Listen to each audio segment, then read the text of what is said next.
to Philadelphia should be number one. I mean, they destroyed the Chiefs. I know we keep showing the highlights of Xavier Worthy catching touchdowns in the last few minutes, but they annihilated the Chiefs. All right, before that, then after that, the Chiefs played well. But they added an offensive lineman, doesn't that? Right. I mean, really, like Josh Simmons is just going to change everything. And obviously the Chiefs are going to be really good. I'm just saying there's no way they should be ahead of the Eagles. The Eagles have, as much as you like Simmons, Eagles got the better offensive line. Yes. Eagles have the better running back. Eagles have the better receivers.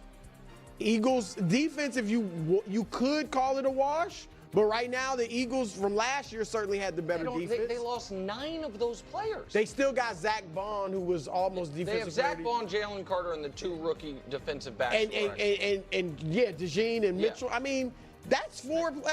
And they got the defensive coordinator who turned the whole thing around. And they lost the offensive coordinator.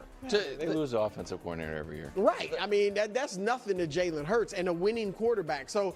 And then we have to look. Andy Reid obviously has the coaching edge, although he didn't look great in the Super Bowl. Why is that? But this will support you, Wilds. I'm not ready to say Sirianni's better than Andy Reid. That's what I'm saying. Are you ready to say that, Wilds? I'm willing to say it's obvious when I saw them play, and one guy.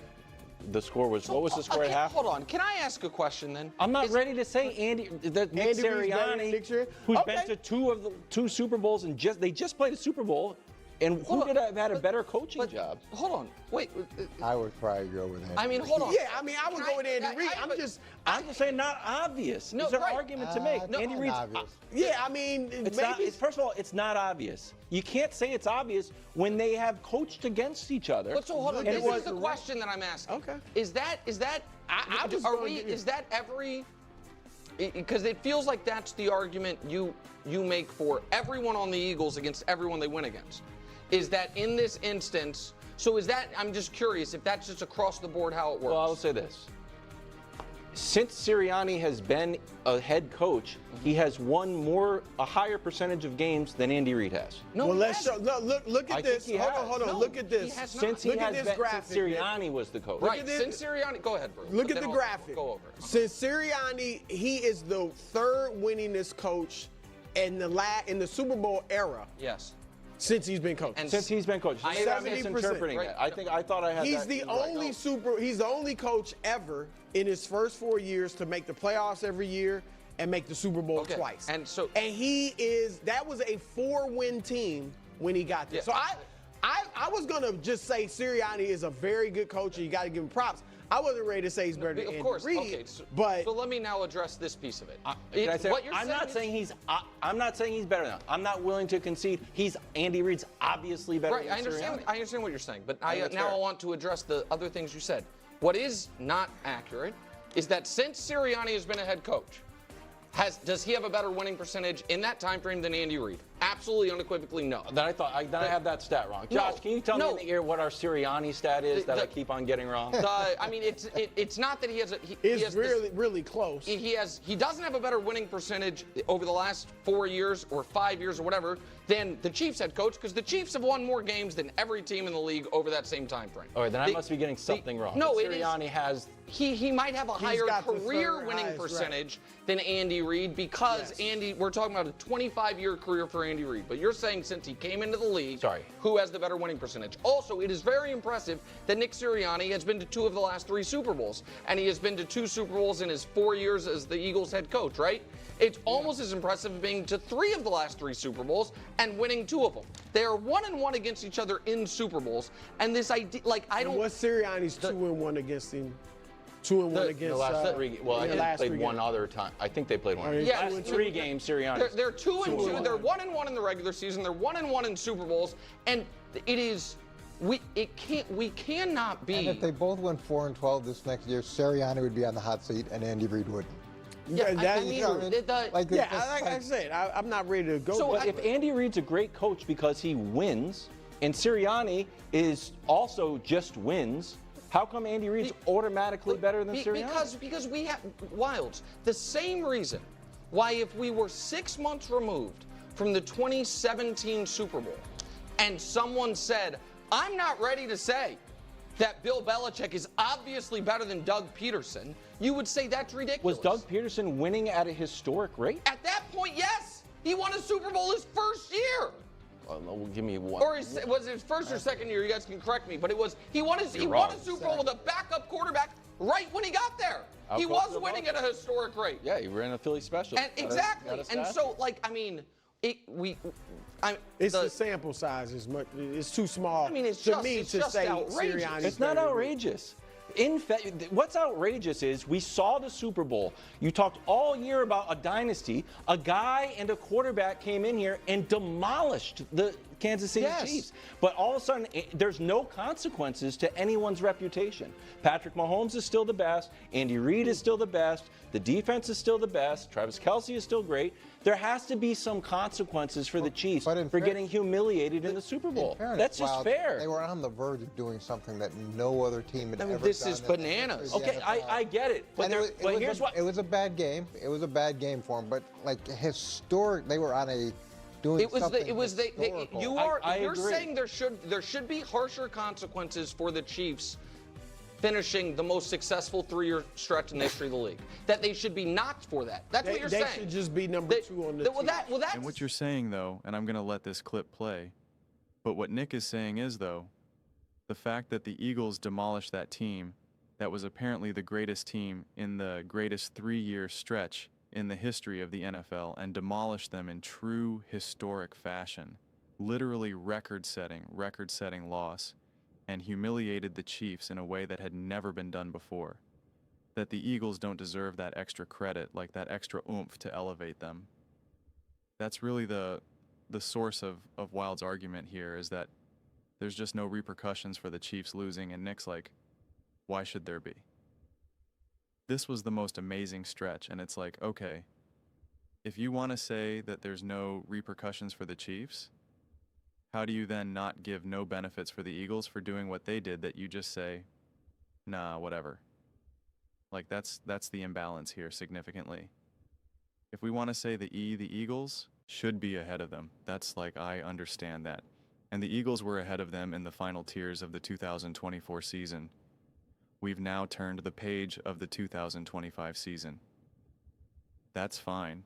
But the idea that we must be, and again, the Eagles were extraordinary in that game. Hurts was extraordinary in that game, and Sirianni turned it around from after being on the hot seat in week 4 to only losing once the rest of the way, and he deserves credit for that. But the fact that we were all in agreement that going into that Super Bowl, we were one game away from there being an argument of, is Andy Reid unequivocally a top 2 coach of all time if he wins that game? And now you're saying it's now a fair argument. Is he a top 2 coach in the league right now? I'm not willing to say it's obvious. I'm just not letting that pass on the show. It's obvious he's better. I'm like, I don't know if it's super obvious. Okay. One of the reasons it's not obvious is there was a televised matchup between the 2 coaches. Yeah, it's not like it's obvious this boxer would beat this boxer and the one boxer knocks the other boxer out, like, but it's obviously but instead of it being boxers, it's teams, right?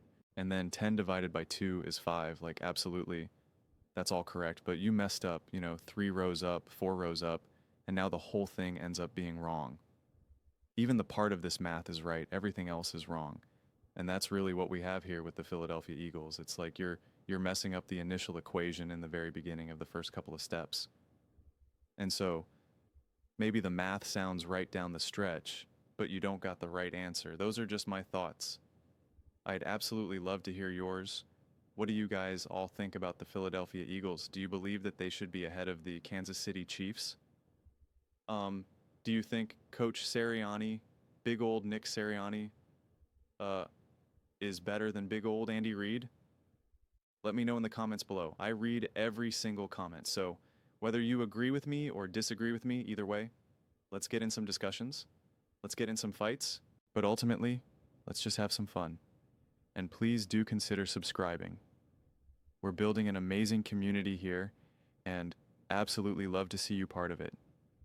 I want to build something that we all generally feel connected to, something that we're really excited to be part of. I think we're on our way to doing it. Please don't forget to give this video a thumbs up. as it really does help the visibility and the algorithm. Thank you so much.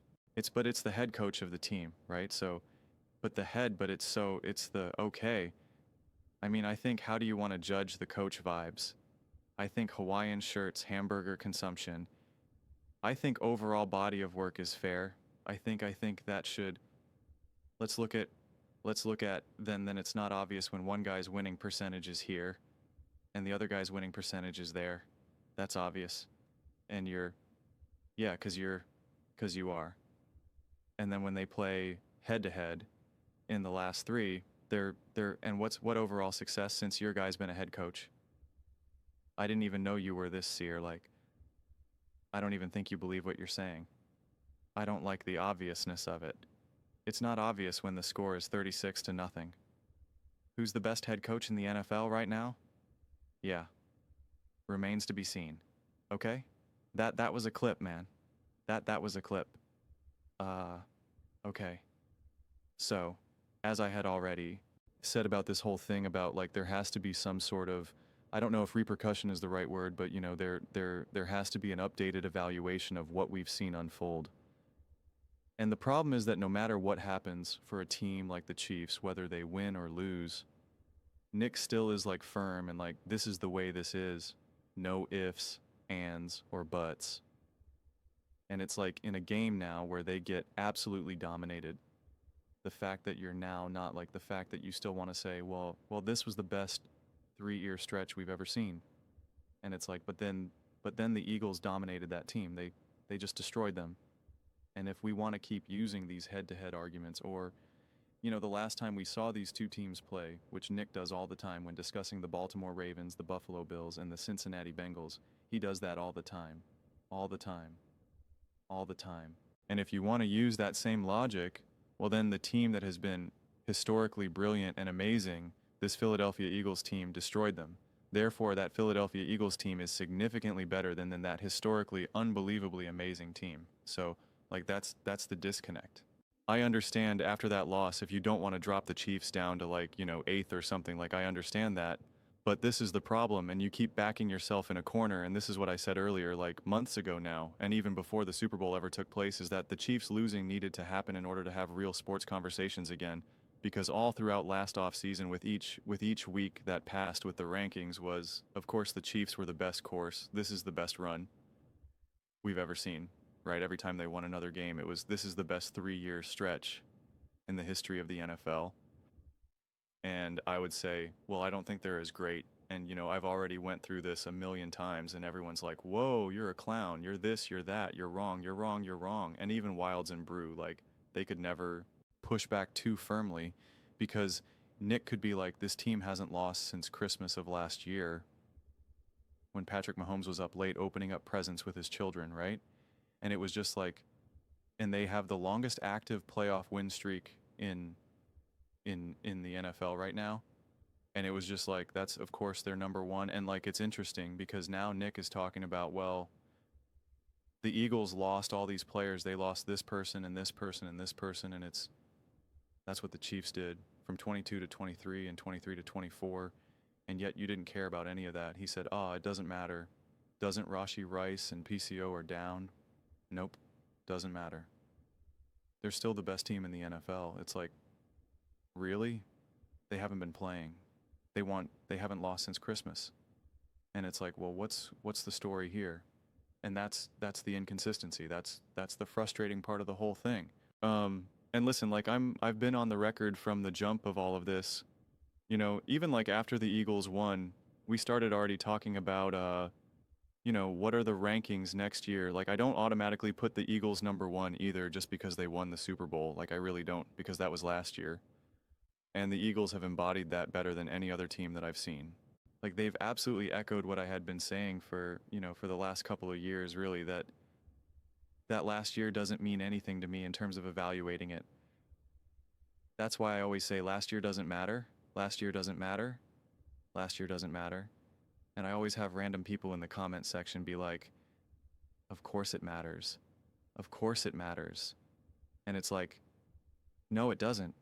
It's like, now you have the super winning Philadelphia Super Bowl winning Philadelphia Eagles team be like, last year means nothing. This is an absolute new year. And so I firmly believe that. I firmly believe that. But like, you know, if we're going to kind of play this rankings game to just automatically put the Chiefs up top is just, you know, it's just silly. And now since they lost and since they got dominated, it does empower the Wilds and the Brew of the world to be able to give more pushback and be like, all right, this week after week after week, the Chiefs are just automatically number one. Like, you know, it's a little bit more fun, a little bit more trolling when they keep winning, even if they're not perfect. Like, you can still be like, ha ha, I'm at the top, but you just got humiliated in the Super Bowl and now you're still trying to do it. Like, it's just like Wilds was genuinely like annoyed. Wilds called out Nick about a month or so ago where he was just like, it's Mahomes is always at the top of this mountain. Like, why would anyone tune in to watch us? I mean, like, those were his words. Like, he straight up was like, why would anyone tune in and watch if everyone already knows what it's going to be? That was Wild saying that. And it was just like, so there obviously is this kind of just like, come on, like, we have to be more fluid. And this is what I've been, you know, begging everyone to be like, we have to be more fluid and flexible with our rankings. Like, it was not interesting to me in terms of just the discussions that we're having, like in the comment section, the media, whatever it may be, just to be like, well, of course the Chiefs are automatically number one, and, you know, it's week 8. They've only lost whenever they lost their game. You know, they only had one loss, and they're the back-to-back champions. And it's like, well, they're not playing as great as why are we saying that they're automatically, well, we know they're going to get to the Super Bowl because they always do. But it's like, we don't definitely know that. And then it's just like, this is where they then move the goalpost, because it's just like, we're going to win the Super Bowl. We're going to win the Super Bowl. We're going to repeat. We're the best. We're the best. We're the best. Then you get annihilated and you're like, well, at least we made the Super Bowl. Patrick Mahomes had all the, you know, the injuries and this and that. And it's like, but you told me all throughout the season how amazing your team was and how amazing Mahomes is and Andy and this and this and this and this and that. You wouldn't even remotely entertain the idea that you're not the best team in the NFL. You freaked out and lost. I'm talking about fans now, you know, not Nick, but you like freaked out at any notion of that being the case. And then when they lost, it's just like, what do you want them to do? And it's just like, that's just wrong. I mean, it really is.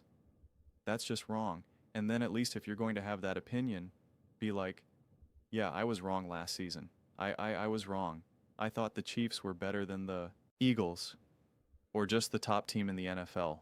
They clearly were not. Like, admit that then. But there's not the admitting. It's just like, kind of like, well, what did you want them to do? And it's like, you're not really admitting that you had it wrong the whole way and that you blasted everyone for having any type of opposing view. And it is just bizarre. Like, again, we could say that the Eagles don't get the benefit of winning the Super Bowl and dominating the Kansas City Chiefs in a way that we had never seen before. And yet at the same time, we're saying that this Chiefs team is so amazing, so historic, the greatest 3-year stretch in the history of the NFL. And yet the Eagles just don't get anything extra for doing that. Like, it just doesn't add up, man. It's the math's not math in there. I don't agree that Sirianni is better than Andy Reid. That is, I will stand firm in that. I get what Wilds is saying. Like, if we're going to continue this is where logic can trip you up. And this is why, you know, you guys know this. Like, for me, like, I'm all about the logic, and I really enjoy breaking down these debates, like, from a logic and flawed logic standpoint. But, like, this is where Wilds' logic, though. You can either look at it that it's flawed logic or that it's going too far, because you're just like, yes, Sirianni right now is on an absolute amazing pace, a legitimate historic pace, winning a Super Bowl 2 out of 4 years, got the Super Bowl, etc., etc., etc. And therefore, like, it's not obvious that he's better than Andy Reid, because what Wilds essentially saying is like, yeah, we know Andy is an amazing coach, but like, they've now played 3 times, and Siri and the Eagles have won twice. And Sirianni has beaten Andy Reid in a way that Andy has never beaten them, especially in the Super Bowl. And Sirianni's not also at a historic pace. Who's to say that Sirianni is not going to one day become the best coach in the NFL in NFL history? Like, why do we tamper that when it's Sirianni but not another coach? we're willing to say it for McVay. We'd be willing to say it for Andy Reid. No, we'd be willing to say it for some of these other coaches, but not for Sirianni, right? Like if Sean McVay now beat the Chiefs in the Super Bowl in this way, people would not be so quick to say of course it's not obvious. Like you would have people say, yeah, Andy Reid's amazing, but like it's not obvious that he's better than Sean McVay. They would say he's got Patrick Mahomes, like they would kind of make this argument. And again, I believe that Andy Reid is a better coach. I absolutely positively believe that Andy Reid is a better coach. But this is what's also really funny because Nick's like, well, isn't it a team game? Now he's like, isn't it a team game? Like it's like, where is that energy when you're talking about why the Ravens lose, why the Bills lose, why Patrick Mahomes keeps winning? Like, where is that energy? Like, now it's a team game. Like, that's the thing. And it's so funny because I'd already made the clip from this very video where he's like, Eagles fans, make up your minds. Do you have the best O-line or not? Do you have and it's just like, you got to make up your own mind too, Chiefs fans. Like, you're the ones that just keep kind of making stuff up, but you always want us to say that it's, head to head, that it's Josh Allen versus Patrick Mahomes and it's nothing to do with the team at all. But now that the Eagles win, you don't want to then tag Mahomes and Andy because you're like, well, it's a team. What are you going to do? And it's like, but then why is it not that in any other situation? And when they win, it's not that. It's just Mahomes and Andy. And again, I'm consistent. I always say that it's a team. That's why I'm like, I don't blame Josh Allen for losing, right? And it wasn't, and I saw Jalen Hurts significantly outplay Patrick Mahomes in that first Super Bowl, but they lost. Like that's the way those things go sometimes. And I stand firm that the Eagles were simply the better team. I don't blame Patrick Mahomes or Andy for that loss in that Super Bowl. The Eagles were significantly better. Okay, they were the significantly better team, and their game plan was executed both offensively and defensively flawlessly, and there was no answer. There was nothing to be done. No magical adjustment, no magical third quarter, game plan. There was nothing to be done. Okay, nothing to be done. And that's the way it goes, man. That's the way it goes. But, this conversation has the Philadelphia Eagles winning really was the perfect scenario for what I had mapped out, where I was like, the Chiefs need to lose to save sports talk for us to be able to get back to having real honest conversations about sports. But with the Eagles winning, it made it even greater because I don't think we have these types of conversations. If the Rams win, if the 49ers win, if it was the Commanders, the Detroit Lions, I don't think you have these conversations. It's the fact that it was the Philadelphia Eagles that really just broke a lot of people's brains. And they just, and the fact that the Eagles have been so good, like again, you like Nick would be confident in saying that the Chiefs are a better franchise than the Philadelphia Eagles. And you would say like, look what we've done over these last years. And it's like, well, the Chiefs have won 3 Super Bowls since 2017, and the Philadelphia Eagles have won 2 Super Bowls since 2017. So it's just like, we can, squish all these numbers together all you want, but it's just like you beat Jimmy Garoppolo and Brock Purdy, 2 quarterbacks who you think are awful, and yet the Philadelphia Eagles beat who Nick Wright believes are the 2 best quarterbacks of all time against the 2 best franchises, again, according to Nick, of all time. So what the heck does that make the Philadelphia Eagles? That's what I want to know. What does that make the Philadelphia Eagles? And it was done in clearly not a fluke way. You could make the argument of the New York Giants beating the Patriots was a lot more fluky than anything else. You can't make that argument with either of those Philadelphia Eagles teams. You just can't. I mean, like, it's just the argument is just fundamentally not there. It's just not. And so that's where I'm just like, what does this make the Philadelphia Eagles then? How can you be this great for this long, this well run, and yet still so disrespected? And I want to know why, when a team like the Rams lose people, or the Chiefs lose people, that it's just like, well, it's all fine. And, they got people coming up in the ranks. Like, I forget who it was on the Eagles. I just saw, like, a Salit, one of the defensive players. Can't think of his name right now. I think it's someone on the D line. I don't want to say any names because I don't want to say the wrong name, but he was pretty much just like, this is the way how the Eagles operate. It's just like someone else leaves and now it's like next man up to kind of take over and be that guy. And he's like, and I'm excited to be that guy now to kind of take over. And it's like last year you're saying, oh, the Eagles lost all these guys. Last year you didn't think all those guys were anything, and now this year, who they have right now, you also don't think that these are that they're anything. You didn't think the O-line was anything. Now you're saying that the O-line's awesome. You didn't think the defense was great. Now you're saying the defense was so great, but now they lost guys. What are they gonna like? It's like that's where we just kind of just keep drowning in our own wrong takes. And it's just really the media version of just digging a bigger hole, right? And it's just like it's hard to keep up with all the inconsistencies of logic, honestly. And once you draw one wrong conclusion, things really do get messy. If you remember back in the old days of doing like algebra and learning, it's like you could do the whole thing correctly, but if you mess up one of the things a little bit higher, like at the SC, at the top of the equation, even though you're doing everything else, even though when you get to the bottom and you say 5 + 5 is 10, like that is correct.